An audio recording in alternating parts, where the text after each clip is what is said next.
Yang namanya tobat, tobat itu adalah penyesalan. Yang tidak ada penyesalan tidak akan bertobat dia. Tapi orang bisa menyesali dosa itu kalau dia sadar.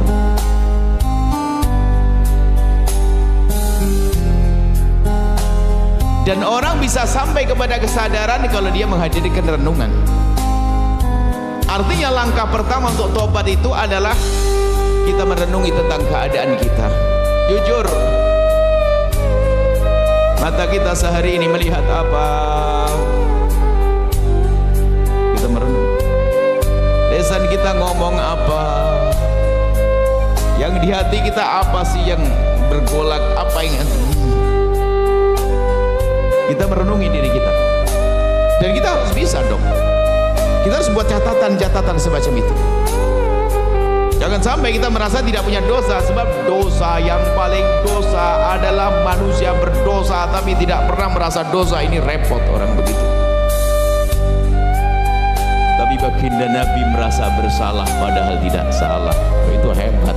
Sehingga beliau perlu istighfar 70 kali dalam sehari, bukan karena kesalahan mereka. Orang pangkat tinggi bukan dosa tapi beristighfar. Hanya gara-gara terlambat tidak bisa tahajudan, bangun malam, pagi nangis dia istighfar. Karena apa?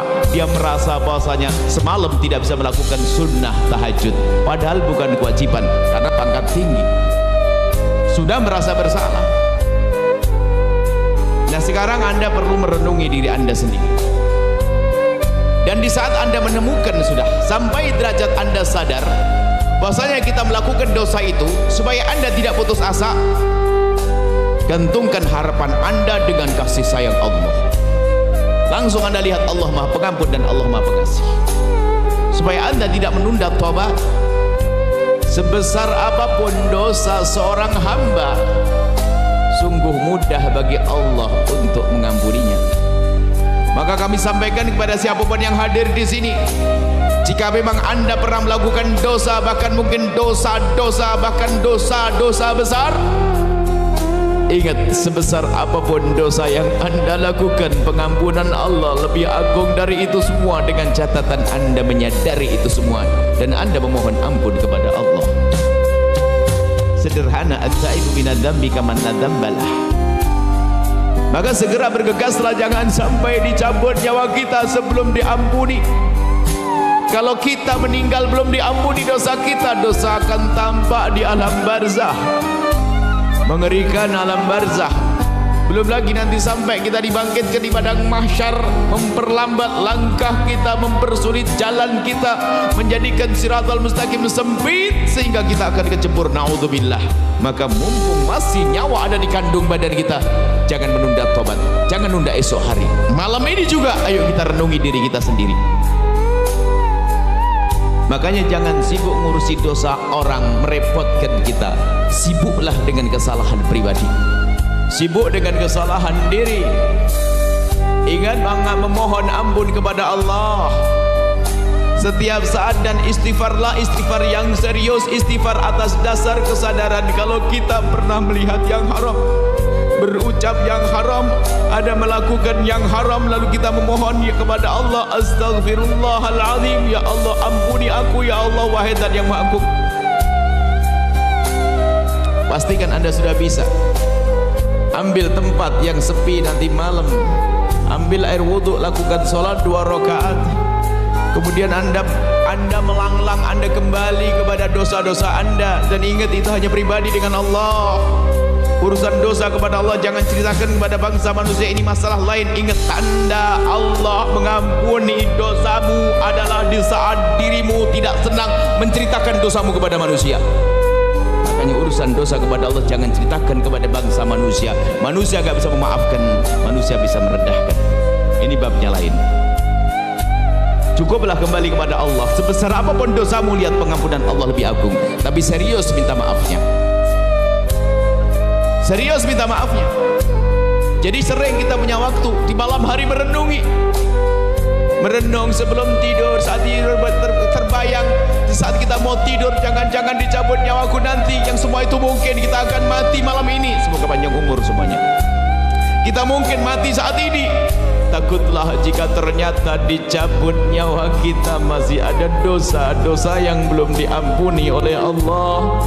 Kalau dosa belum diampuni artinya akan tampak di saat kita berada di alam barzah.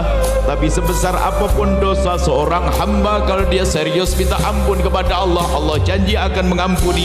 Dan Nabi menjelaskan, at-taibu minadz-dzambi kaman la dzambalah. Orang bertobat dari dosa seperti orang tidak punya dosa. Masuk alam barzah terang. Jadikan alam barzahmu terang, jangan gelapkan dengan dosa, dan jangan berkata tidak punya dosa. Untung-untung di saat kita mohon ampun kepada Allah dibarengi dengan tetesan air mata, keseriusan dalam beristighfar. Ada seorang wali perempuan berkata, Rabiah Adawiyah, itu adalah kritik, sindiran yang sangat tajam untuk kita, bahwasanya ada istighfar kita ini, ada istighfar yang perlu diistighfari.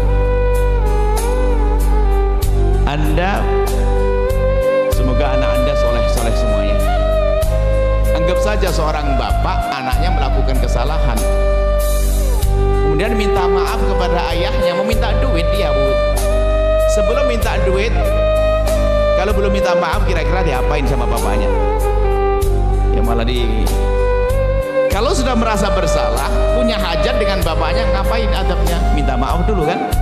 Abah mohon maaf. Setelah dimaafkan baru minta. Belum dimaafkan minta, Bang minta duit. Kurang ngajar, kau salah belum sadar, gitu.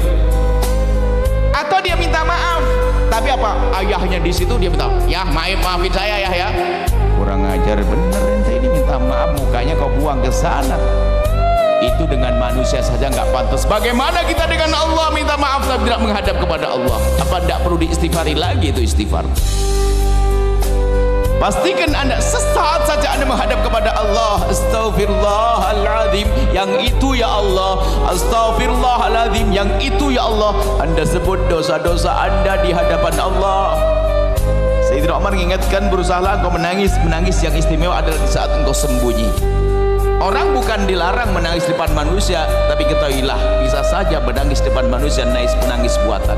Ada orang gampang cengeng kan bisa, tapi bukan dilarang.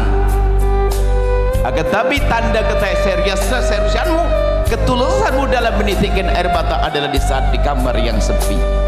Bahkan seorang istri menangis, suaminya pun tidak tahu.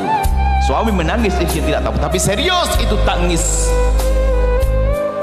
yang menjadikan sebab mata tidak akan diseksa. Kullu ainin bakat yaumal qiyamati. Semua mata itu nangis nanti di akhirat karena banyak dosanya. Illa ainun bakat min khasyatillah, kecuali mata yang waktu di dunia pernah mencucur karena merasa bersalah dan berdosa kemudian memohon ampun. Maka Sayyidina Umar mengingatkan, menangislah kau di saat kau mohon ampun. Kalau nggak bisa menangis bagaimana? Ya berusaha dong, tangis. Berusaha menangis, kendi menangis sambil mengingat dosa. Saat sendiri ya, bukan depan orang. Kalau depan orang mah gampang, teman-teman tetangganya nangis, ikut nangis, ketularan dia. Nah, bukan itu. Katanya, jika engkau belum bisa menangis, maka berusahalah terus untuk menangis. Jika belum bisa menangis, berusahalah terus untuk menangis. Belum bisa menangis, berusaha terus untuk menangis. Kalau belum bisa menangis, menangislah engkau karena engkau telah tidak bisa menangis karena sungguh keras hati. Ini perlu kita mencoba di saat sendiri. Semua kita ini berdosa, hei hamba Allah. Yang berbicara banyak dosa, hanya Anda jarang kumpul dengan saya, maka Anda tidak tahu saja. Kita semua punya dosa. Ini nasihat bukan untuk Anda saja, saya juga perlu nasihat. Dan sebetulnya kalau kami ngomong begini itu sudah untuk kami. Sebab kalau saya ceramah sendiri depan cermin juga nggak enak. Makanya saya ngomongin orang, maksudnya saya ngomongin diri sendiri. Bukan berarti saya sudah nggak ada dosa. Banyak salah saya, banyak dosa saya. Maka harapannya nanti sekaligus kita minta mohon didoakan agar Allah ngampuni.